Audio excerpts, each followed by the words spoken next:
Bagalkot ಉಪಸಮರದಲ್ಲಿ ticket fight ಕೂಡ ಜೋರಾಗ್ತಾ ಇದೆ. ಅಣ್ಣನ ವಿರುದ್ಧವೇ ತಮ್ಮನ್ನ ನಿಲ್ಲಿಸ್ತಾರಾ ಕಾಂಗ್ರೆಸ್ ಅವರು ಅನ್ನುವಂತ ಪ್ರಶ್ನೆ.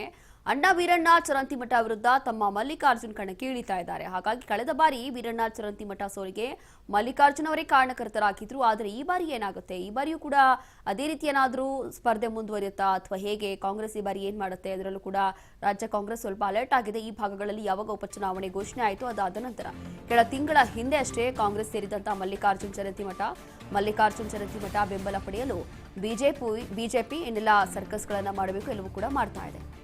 ತಿಂಗಳ ಹಿಂದೆ ಅಷ್ಟೇ ಮಲ್ಲಿಕಾರ್ಜುನ್ ಚರಂತಿಮಠಕ್ಕೆ ಕೇಸರಿ ಪಡೆಗಳ ಒಂದು ಆಮಿಷವನ್ನ ಹುಟ್ಟುವಂತ ಕೆಲಸ ಆಗಿತ್ತು.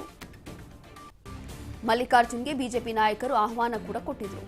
ಈ ವಿಚಾರ ತಿಳಿದು ಇವರ ಮನೆಗೆ ಸಿಎಂ ಸಿದ್ದರಾಮಯ್ಯ ಹಾಗೂ ಡಿಸಿಎಂ ಡಿಕೆ ಶಿವಕುಮಾರ್ ಭೇಟಿ ಕೊಟ್ಟಿದ್ರು. ಭೇಟಿ ಕೊಟ್ಟು ನಮ್ಮ ಪಕ್ಷವನ್ನ ಬಿಟ್ಟು ಹೋಗಬೇಡಿ, ನಮ್ಮ ಪಕ್ಷದಲ್ಲಿ ಎಲ್ಲವೂ ಕೂಡ ಸರಿ ಇದೆ, ಇಲ್ಲೇ ಅಭಿವೃದ್ಧಿ ಮಾಡೋಣ, ಇದರಿಂದ ಎಲ್ಲವೂ ಕೂಡ ಸರಿ ಹೋಗುತ್ತೆ ಅಂತ ಹೇಳಿ ಅವರಿಗೆ ಒಂದು ಭರವಸೆಯನ್ನ ಕೊಟ್ಟರು. ಅದಾದ ನಂತರ ದಿಢೀರಾಗಿ ಯಾವಾಗ ಇವ್ರ ಹತ್ರ ಅಂತಂದ್ರೆ ಮಲ್ಲಿಕಾರ್ಜುನ್ ಅವರಿಗೆ ಬಿಜೆಪಿಯವರು ಆಹ್ವಾನ ಕೊಡ್ತಾ ಇದ್ದಾರೆ, ಅವ್ರಿಗೂ ಕೂಡ ಆಫರ್ ಕೊಡ್ತಾ ಇದ್ದಾರೆ ಬಿಜೆಪಿ ಸೇರ್ಲಿಕ್ಕೆ ಅನ್ನೋದು ಗೊತ್ತಾಯ್ತು. ಅವಾಗ ಸಿಎಂ ಸಿದ್ದರಾಮಯ್ಯ ಹಾಗೂ ಡಿಸಿಎಂ ಡಿಕೆ ಶಿವಕುಮಾರ್ ಒಂದು ಕಡೆ ಅಲರ್ಟ್ ಆದ್ರು. ಅಲರ್ಟ್ ಆಗಿ ಕೂಡಲೇ ಅವ್ರ ಮನೆಗೆ ಭೇಟಿ ಕೊಟ್ಟು ಬೇಡ, ನಮ್ಮ ಪಕ್ಷವನ್ನ ಬಿಡಕ್ ಹೋಗ್ಬೇಡಿ, ಇದರಲ್ಲೇ ಅಭಿವೃದ್ಧಿ ಮಾಡೋಣ, ಎಲ್ಲವೂ ಕೂಡ ಸರಿ ಇರುತ್ತೆ, ನಮ್ಮ ಪಕ್ಷ ಒಂದು ರೀತಿಯಾಗಿ ಕಾರ್ಯಕರ್ತರ ಪಕ್ಷ, ಹಾಗಾಗಿ ಯಾರು ಕೂಡ ಈ ಒಂದು ಪಕ್ಷವನ್ನ ಬಿಟ್ಟು ಹೋಗಬೇಡಿ ಅಂತ ಹೇಳಿ ಅವರಿಗೆ ಒಂದು ಬುದ್ಧಿ ಮಾತನ್ನ ಹೇಳಿದ್ರು.